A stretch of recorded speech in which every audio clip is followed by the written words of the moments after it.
is, first I want to start off by leaving you, starting with you to say, these are the three things that you need to remember when you look at what is it that a company is looking for in an interview, okay?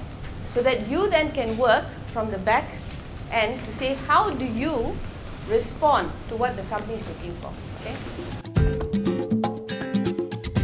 There are three things that a company looks for.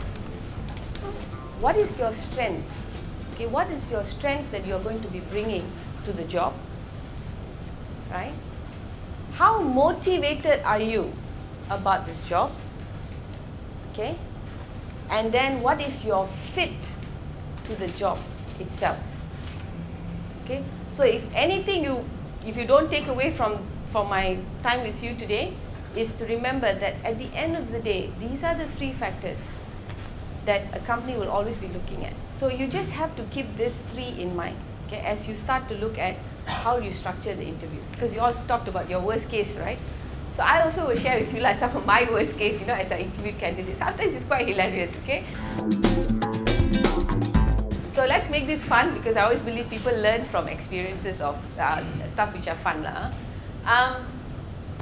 So first, please make sure you do the research on the company. Okay, you'll be surprised how many people come for interviews where they don't know what Maxis does. It's funny, right? Yeah. As recent as 2 days ago, I was interviewing this candidate. So I asked him, so tell me a little bit about Maxis. And he said, Maxis is a financial institution. So I just said, how do I go past that, right? Okay, for those who don't know, Maxis is a telecommunication provider, right? We are one of the people who make your phones work. Basically, there's Digi, Celcom, and Maxis. Okay? The best thing to do is go on the website, because you will have the most updated information. Now, then I tell you about another person who I interviewed a week ago. And I said, tell me a little bit about Maxis. She started talking about our recent quarter final year results that were announced. And she said, this is how you're doing in this business. You seem to have dropped on this part of the business. However, your subscriber base, you seem to have lost to Celcom. This girl has really done the homework, right? So I was like, okay, now I've got like a financial analyst here. It shows you this person is keen, it's very motivated. So the next one, do a bit of research on the job. What is the job about? Because typically, even though it's your first job, okay, there is a job title, so there is some scope and responsibilities about the job. So ask whoever who calls you and says, look, would you care to come for the interview? We've shortlisted you. Ask a bit more, probe a bit more to understand about what the job is. Because typically you will be asked in the interview, tell me about what you understand of the job. So at that point, don't say, actually I don't know what job, I've just been called for the interview. Because then they'll say, you mean you don't know what job and you've applied, you know what I mean? So ask a bit, probe, say, what is this job about? You got Google. You can Google, even if you don't get a job description, let's say some companies, right, a bit malas, they don't send you the job description, fine. Go and Google, what is an entry-level marketing executive job? Google, what is an entry-level finance executive job? It shows you initiative, right? It shows that you have somebody, you're someone who's prepared for the interview. If upon graduation, there's been a period in which you've been unemployed, be prepared to explain why. Prepare for it. Why would you have been unemployed for that period? So let's say you graduated in June, and you're now coming for an interview in June. Why?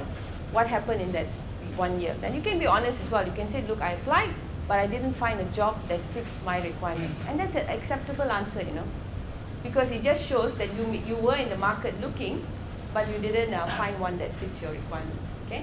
The other one is, if you decide you want to take some time out, don't be afraid to say that. If you say, look, you know what, after I graduated, I just wanted to take some time out, right, a gap year. So you can say that, because that's quite appropriate, okay?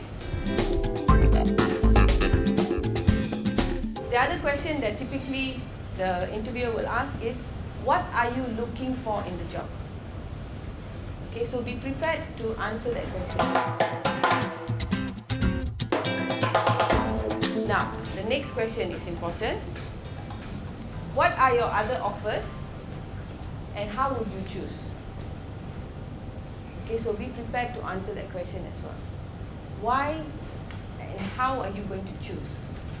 So you say, okay, I applied to Max. So let's say you're coming for an interview at Maxis, and then you say, look, I've also applied to Tenaga National. I've also applied to Bank Simpanan National. I've also applied to Petronas.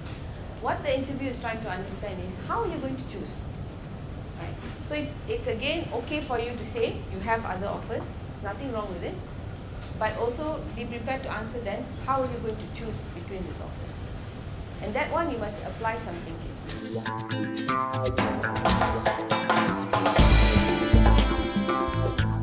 Next one that we will look at is, will you love the job? Okay? Will you love the job? In other words, it's one thing for us to say you can do the job, but after you join us, what if you find, I don't actually love it, right? So I will look up. It's a huge cost, for both, for us and for the individual, because for us, every time the cost of hiring is a very high cost. So in the interview, what we're trying to test for is, will you love the job? So these are questions when I ask around, how would you choose? I'm trying to understand what is going to drive you to stay with me when you make those choices. So if you say brand, okay, I will choose based on which of the organization has the strongest brand, then I say, okay, Maxis will be it for you lah, because we've got a strong brand, right? If it's brand lah, okay. If you say money, now I know Petronas pays engineers much better, then I say, okay, I'm going to have a problem, because how am I going to keep you? Because after you start, although I can tell you, yeah, you can scale up, you can earn more, but Petronas bayar straight at the start much higher. So that's what we're trying to understand. How would you choose between the different offers? So these are the three questions that will be in the back of a typical interviewer's mind. Can you do the job? Will you love the job? And will we enjoy working with you?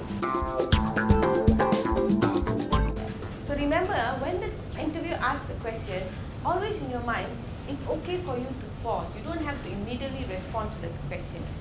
It's better for you to pause and think for a while, what is the underlying question? So now I put myself in your shoes.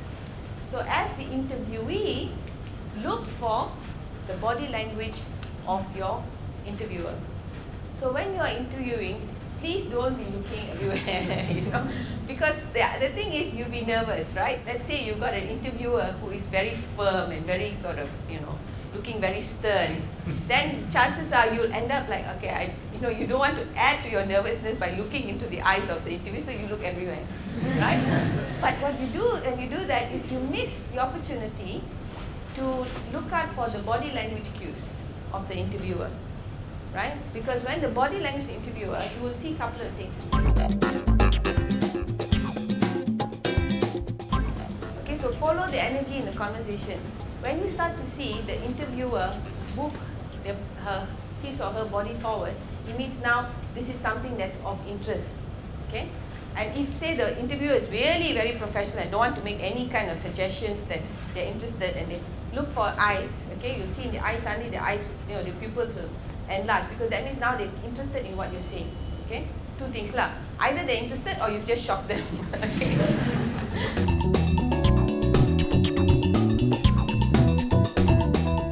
Please be prepared for broader general knowledge question. So one of the things that we are finding is that a lot of times we find candidates who have done a particular core subject in their university, and when we ask, and so they can answer that really well, like as to what they've done. But what we are trying to see is whether you have a broader sense of expanding your knowledge base. You have to have a broad view of current, international news. Dress code.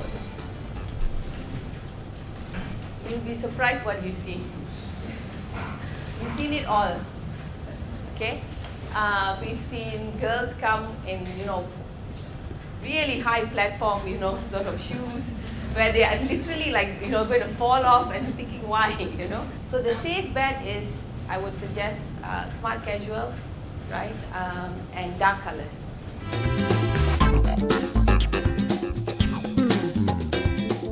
I urge you all, go and do as many interviews as you can, because you know what, don't worry about even the job. If the interview includes profiling, includes like, business case simulation or case study simulation, so if you're in that profiling, let's say you got shortlisted, you go through that exercise, imagine how much insight you gain of yourself. Getting the job is a secondary issue. Just going through this will give you more insights about yourself.